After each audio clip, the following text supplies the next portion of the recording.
فرکار با میدان اومد، با یک دل با یک جان برای غلبه آمد.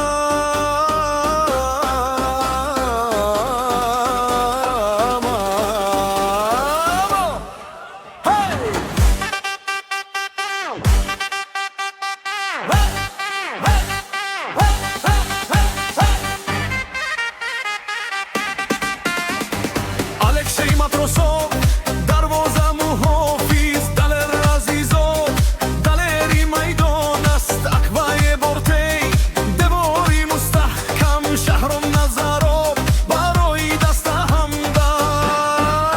برکت الله نعمت الله زاده مبارز، فرقان رحیم زاده جوانی دل و باور، محمد رسول لطف الله قوتی بابا، شاهرخ سنگار برای پیروزی تیار.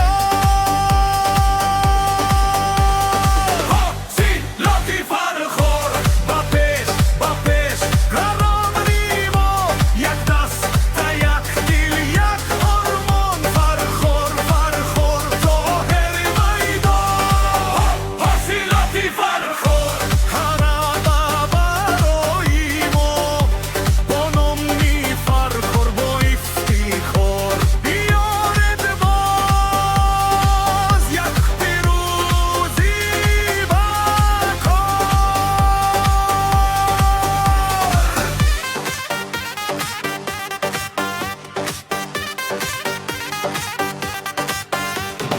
Osman Kasim در دفاع استوار، جنگتن در میدان پر اقتدار، فیض الدین نجماب با قدمی تز، شهرت المرادov در میدان آماده، صلاح الدین رگشف گازنی بهترین، فرید و شریفov با آذربایجان، خوازیانانی مخانی کایولی، اینها همه هستند افتخاری و اخوان. حاصلاتی فرخور با پیش قهرمان نایما، یک دست تا یک دل یک آرمان، فرخور ظاهر میدان.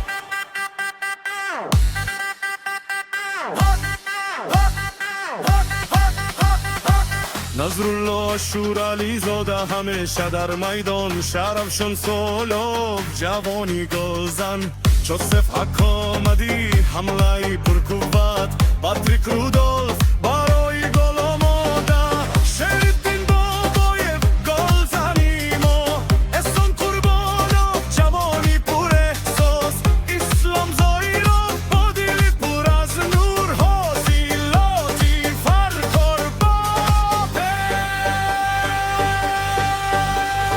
حاصلاتی فرخور نامی تو در دلها